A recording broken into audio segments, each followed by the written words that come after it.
আমরা সবাই পাথর দেখেছি, পর্বতও দেখেছি, শুকনো পাতাও দেখেছি, শ্যামল বনানীও দেখেছি। কখনো ভেবেছেন পাথরের অস্তিত্ব কিন্তু ততক্ষণ পর্যন্ত যতক্ষণ সে পর্বতের গায়ে আটকে থাকে।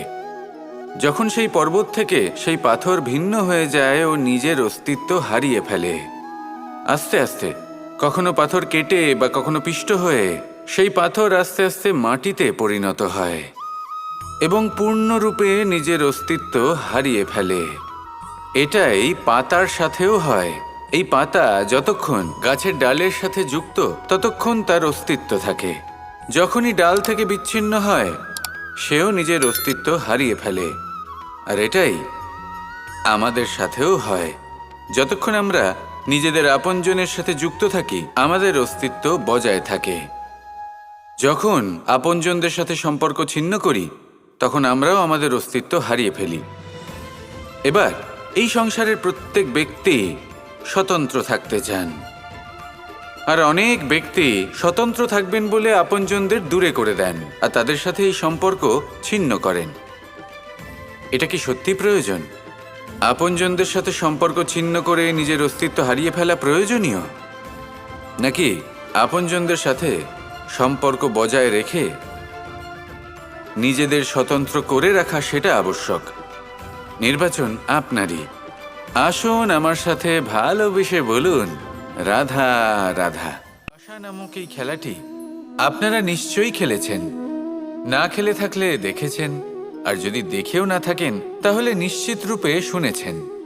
মহাভারতের এই মহাযুদ্ধ কোথাও না কোথাও এই পাশা নামক খেলার কারণে হয়েছিল।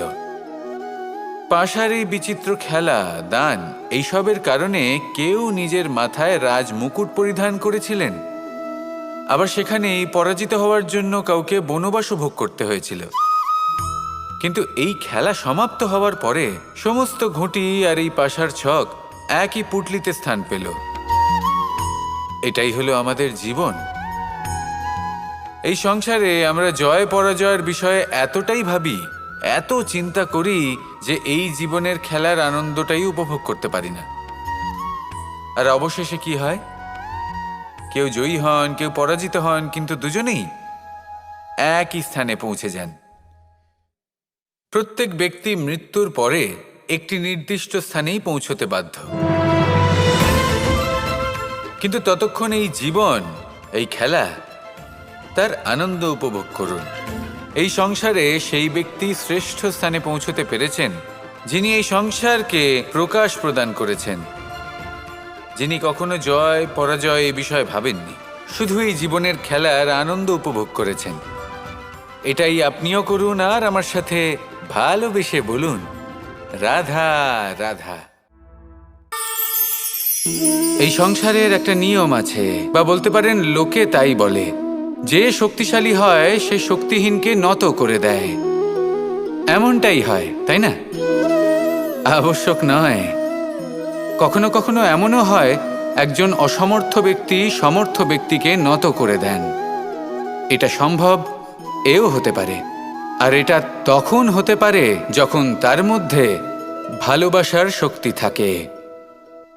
ভালোবাসার শক্তি এই সংসারে সবথেকে বড় শক্তি হয়।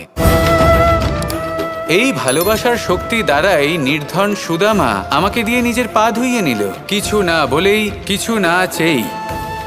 এই কর্মের আধার ছিল শুধুমাত্র ভালোবাসা। খুব শক্তিশালী হয় এই ভালোবাসা। ভালোবাসার শক্তি দ্বারাই আপনি হিমালয় পর্বতকে নত করতে পারেন, তাহলে কি অসম্ভব হতে পারে? এই ভালোবাসার শক্তির সঞ্চার করুন, আর এই ভালোবাসার সাথেই বলুন রাধা রাধা। এই সংসারে প্রত্যেকটা জিনিসের নিজস্ব একটা বিশেষত্ব আছে, আর তার বিশেষত্বর জন্যই তাকে বিশেষ গুরুত্ব দেওয়া হয়। যদি কথা বলি অস্ত্রের, যেমন তরোয়াল। তরোয়াল নির্মাণ করা হয়েছে রক্ষার জন্য। কত তাড়াতাড়ি সে সামনে উপস্থিত শত্রুকে নিধন করতে পারে। এবার এই তরোয়ালের কোন গুণটা দেখা প্রয়োজন? সেটার ধার। সেই বস্তুটি নয় যার মধ্যে এই তরোয়াল রাখা হয়। সেইভাবেই যদি আমি কথা বলি বানের, তাহলে এটা প্রয়োজনীয় নয় যে সেই বাণ কতটা তীক্ষ্ণ, কতটা বলশালী। এটা দেখা প্রয়োজন যে তার আকারটা কেমন। সে কি বাতাস ভেদ করে নিজের লক্ষ্যে পৌঁছতে পারবে? সেটা বেশি গুরুত্বপূর্ণ। সেই জায়গাটা নয় যেখানে সেই বাণ রাখা হয়। ঠিক সেইভাবে যদি আপনি কোনো মানুষেরই মূল্য বুঝতে চান, তাকে পরখ করে দেখতে চান, তাহলে তার জাতি, তার ধর্ম, তার রূপ, তার আকার, সেগুলো দেখে তাকে পরখ করতে চেষ্টা করবেন না। তাকে পরখ এই সব কিছুর ভিত্তিতে করবেন না। তার স্বভাবটা দেখুন, তার গুণ দেখুন, তার প্রতিভা দেখুন, তার কর্ম দেখুন। কারণ এটাই সেই ব্যক্তির আসল পরিচয়, এটাই হলো তার অস্তিত্ব। যখনই আপনি কোনো নর্তককে শ্রেষ্ঠ নৃত্য প্রদর্শন করতে দেখেন, তখন আপনি কিন্তু এটা ভাবেন না যে সে কোথা থেকে এসেছে, সে কি খায়, ওর বন্ধু বান্ধব কারা। আপনি তার নৃত্য দেখেন, ওর শিল্প দেখেন, সেটারই প্রশংসা করেন, সেটাকেই সম্মান করেন। সেইভাবেই সংসারে সকলকে সম্মান করুন। আর এই সম্মানের আধার হওয়া উচিত তার গুণ, তার স্বভাব, তার কর্ম, তার রূপ আর তার বেশভূষা নয়। আসুন আমার সাথে ভালোবেসে বলুন, রাধা রাধা। ধন, সম্পদ, ঐশ্বর্য, মানুষ হয় নিজের সৌভাগ্যের দ্বারা এগুলো লাভ করে থাকেন বা কর্মের দ্বারা। সৌভাগ্য আসলে কি? গ্রহের দশা, যা প্রত্যেক মুহূর্তে বদলাতে থাকে। কর্মের মাধ্যমে যখন আপনি ধন অর্জন করেন, তখন সেই ধন আপনার আগামী প্রজন্ম লাভ করে। সেটা হয় সে ভোগ করে বা তার জন্য তার ভোগান্তি হয়। আর এটা নির্ভর করছে আপনার কর্মের ওপরে। কি কর্ম করেছেন আপনি সেই ধনকে লাভ করার জন্য? যদি আপনি সৎ পথে চলেন, নিষ্ঠা ভরে আপনি কর্ম করে থাকেন এবং তার ফলে আপনি ধন অর্জন করে থাকেন, তাহলে আপনার আগামী প্রজন্ম সেটা ভোগ করবে, সেটা প্রয়োগ করবে নিজের বিকাশের জন্য। কিন্তু যদি আপনি কুকর্ম করে থাকেন, কোনো রকম ছলনা করে থাকেন এই ধন লাভ করার জন্য, তাহলে 100% আপনার আগামী প্রজন্মকে এর জন্য ভুগতেই হবে। তাহলে আপনি কি চাইবেন?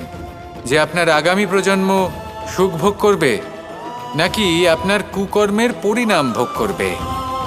নির্বাচন আপনারই।